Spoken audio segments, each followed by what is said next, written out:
Sometimes in life, some things sound like a fantastic idea, but the end result just doesn't turn out the way you planned. Kind of like that time you decided you were going to take your dad's boat out with your girlfriend, only to forget that you're probably going to pay a little more attention to her than the surroundings that were going on. But this isn't all that uncommon in boating. Lots of times you'll do things in boating that sounded like a good idea, but in the end didn't end the way you think they would. Kind of like this crew right here. They decided they're going to give their friend a frosty beverage, and he leaves the helm to go grab it, but it's never a good idea to leave the helm of a boat.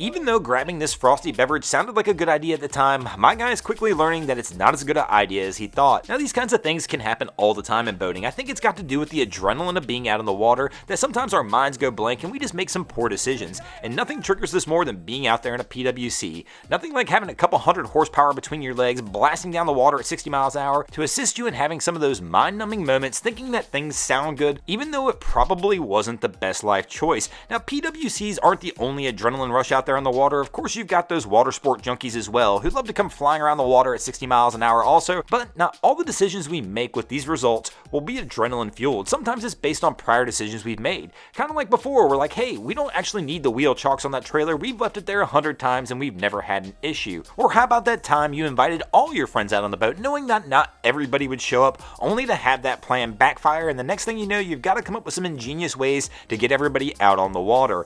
Too often in boating, we rely on the facts that things have worked in the past. That makes an idea sound good in our head when it's not always the best idea. Kind of like that time you decided, hey, we're going to go ahead and take our mast down on the sailboat. We've done this before. We don't need to spend the extra couple $100 on a crane to get it off. We can do it ourselves, only to find out that you probably should have spent the money. Just because it's worked once or twice doesn't always mean it's the best idea. And then there's that time you decided you were going to go launch at low tide. You tell yourself, I've done this 100 times. We've never had an issue. Plus, there's always a few extra hands around the ramp if we need a little extra help getting the boat launched.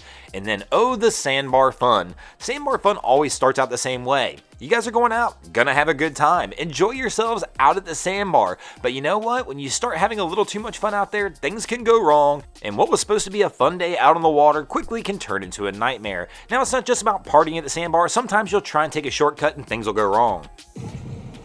Hey, Bronco Guru, there you go. Boynton Beach. Somebody got hit by the dock blocker. Some other things that sound better than they are those discounted cruises that occur during storm season. Those are not always the best idea as well. Or how about taking your pets out on the boat? That always sounds like fun. We don't want to leave them at home until you forget your dog enjoys the water more than you do, and you're likely going to wind up swimming after them, trying to rescue them to get them back in the boat after they decide they're going to go ahead and jump in. Broncos Guru! Or maybe using the engine cowl as a step as you've done in the past. What's the matter, Pat? What'd you lose? Sometimes things that sound like a good idea actually should be, like when the dockmaster's walking around the docks holding his floating, waterproof handheld radio. That shouldn't be an issue, but sometimes it is. Hole's not long enough? Well, now that part actually sounds like a little bit more of a personal issue. Radio wasn't waterproof enough? It wasn't waterproof enough. I need to contact Cobra and let them know they've got false advertising. Well, there's some boneheaded boaters standing on the back of the boat. First of all, the boat's overloaded by at least 2 people.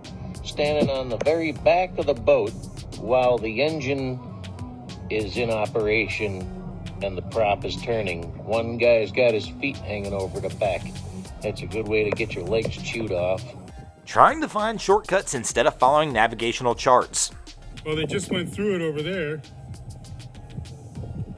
This may seem like a good idea from time to time, but it's definitely one of the ones that typically turns out poor almost every time you do it.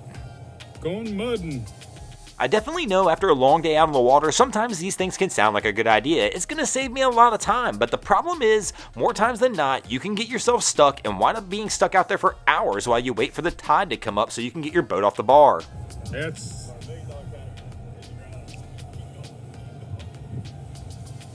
There's actually a guy on YouTube you can send these into. This would be a good one right here. And just like this crew did, you can always send me the boneheaded moments you catch out on the water, and they might make the channel as well.